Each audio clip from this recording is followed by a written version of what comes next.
Susenyos I was Emperor of Ethiopia from 1606 to 1632. His father was Abeto Fasilides, son of Abeto Yakob, who was a son of Dawit II. As a result, while some authorities list Susenyos as a member of the Solomonic dynasty, others consider him, instead of his son, Fasilides, as the founder of the Gondar line of the dynasty. Manuel de Almeida, a Portuguese Jesuit who lived in Ethiopia during Susenyos' reign, described him as tall, with the features of a man of quality, large handsome eyes, and an ample and well-groomed beard. He was wearing a tunic of crimson velvet down to the knee, breeches of the Moorish style, a sash, a girdle of many large pieces of fine gold, and an outer coat of damask of the same color, like a capella.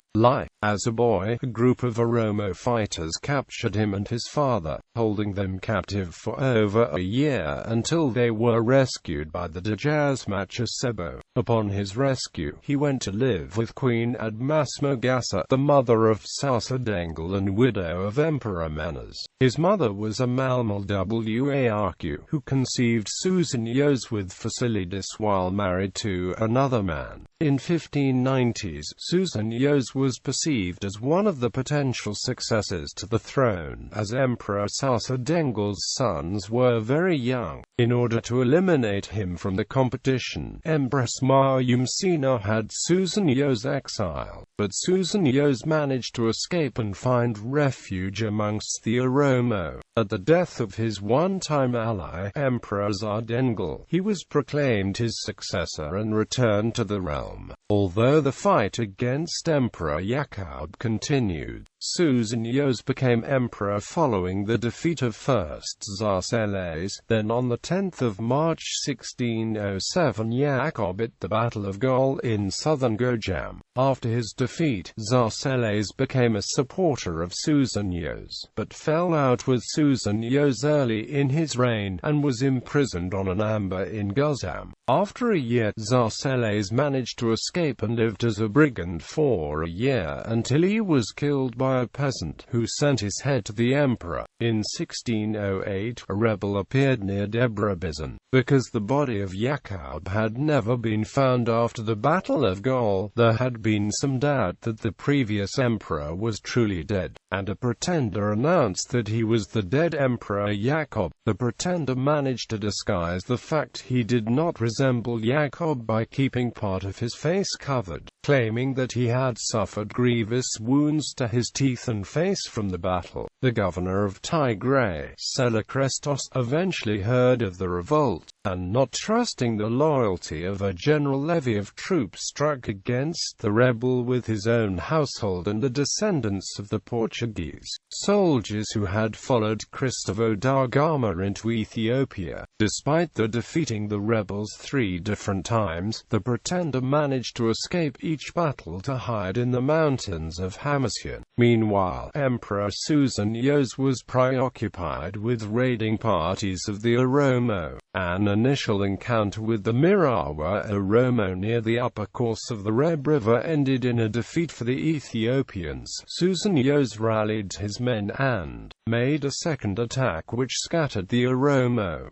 The Mirawa allied with other Oromo, and the united force entered Baganda to avenge the defeat. Upon hearing of this, the emperor responded by summoning his son-in-law Hgetnet Julius and Kiflikrestos to join him with their troops, and defeated the raiders at Hgetnet on 17 January 1608.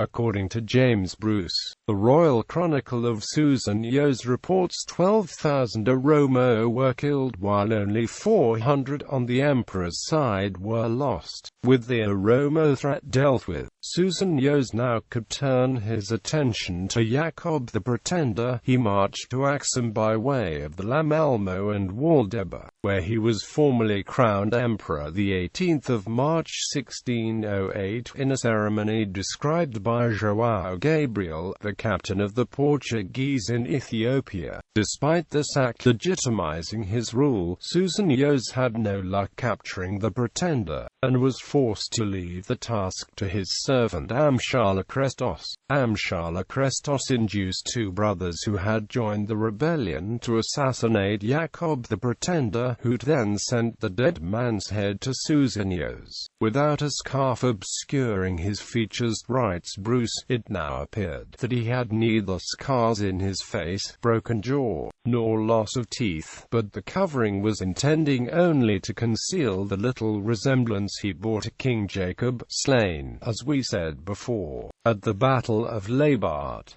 According to his royal chronicle, Susenyos made his power felt along his western frontier from Fasilides north to Suakin. Susenyos and Catholicism. Susenyos's reign is perhaps best known as the brief period in Ethiopian history when Roman Catholic Christianity became the official religion. The emperor became interested in Catholicism, in part due to Abeto Fasilides' persuasion, but also hoping for military help from Portugal and Spain. Some decades earlier, in 1541, Christopher da Gama had led a military expedition to save the Ethiopian Emperor Gelawdjus from the onslaught of Ahmed Gran, a Muslim imam who almost destroyed the existence of the Ethiopian state. Susenyos hoped to receive a new contingent of well-armed European soldiers, this time against the Oromo, who were ravaging his kingdom, and to help with the constant rebellions.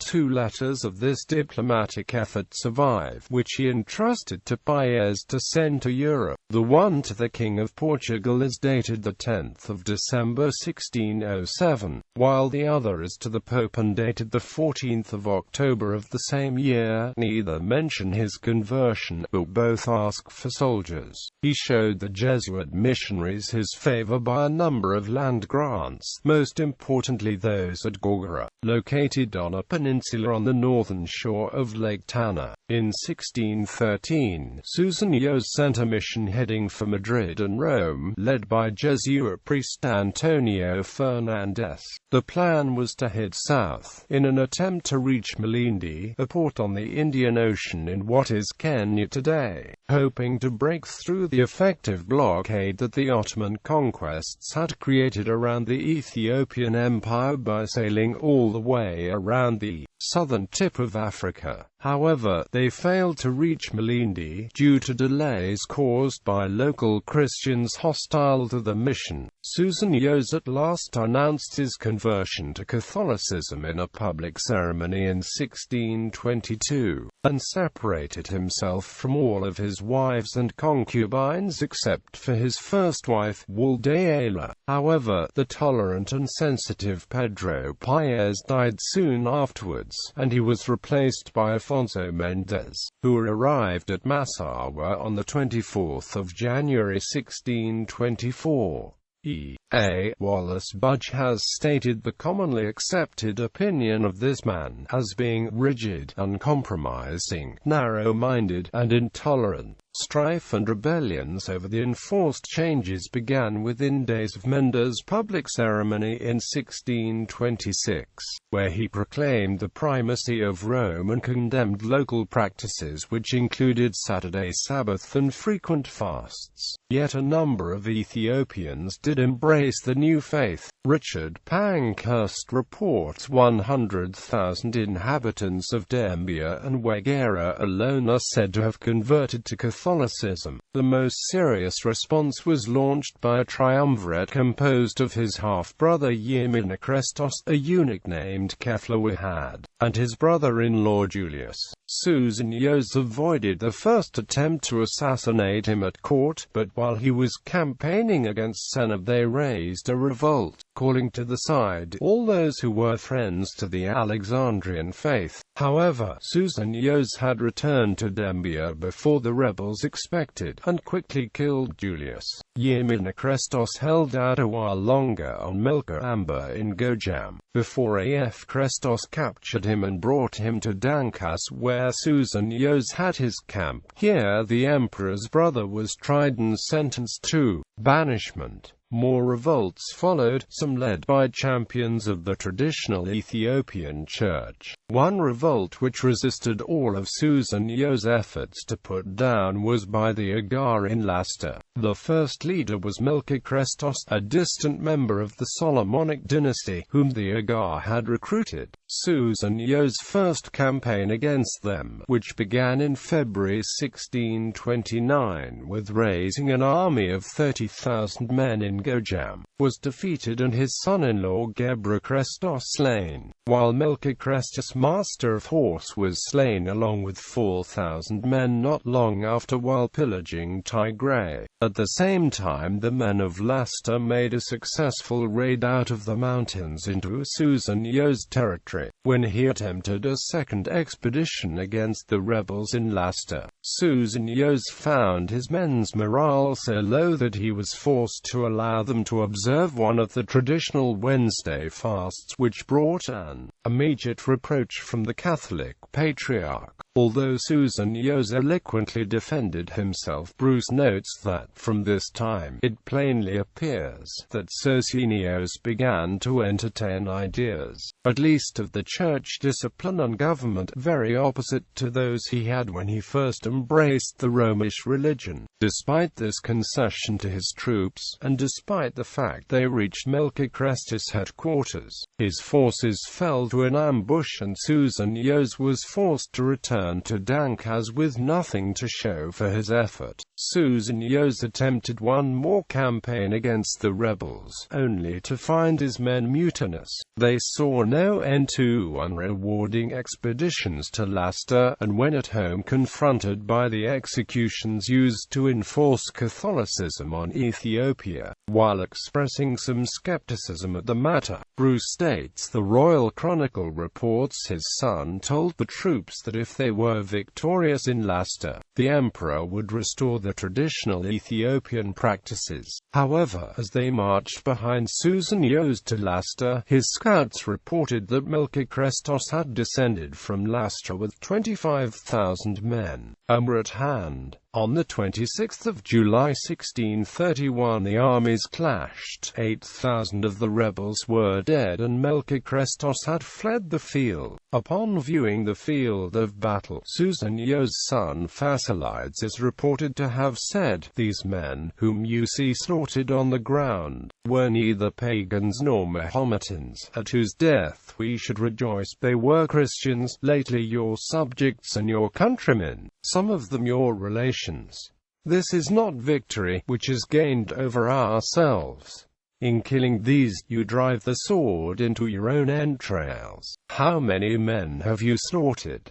How many more have you to kill? We have become a proverb, even among the pagans and Moors, for carrying on this war, and apostatizing, as they say, from the faith of our ancestors." Less than a year afterwards, on the 14th of June 1632, Susenyos made a declaration that those who would follow the Catholic faith were allowed to do so, but no one would be forced to do so any further. At this point, all Patriarch Mendes could do in response was to confirm that this was, indeed, the actual will of the emperor, his protector. Catholic Ethiopia had come to an end. Succession. In 1630, the viceroy of Begemder, Sarsikrestos, proclaimed Susenyos' son Fasilides emperor. Sarsikrestos was promptly captured and hanged. Despite this, father and son stayed on good terms. After announcing his act of toleration, Susenyos abdicated in favor of his son, Fasilides. He was buried at the church of Hgetnet.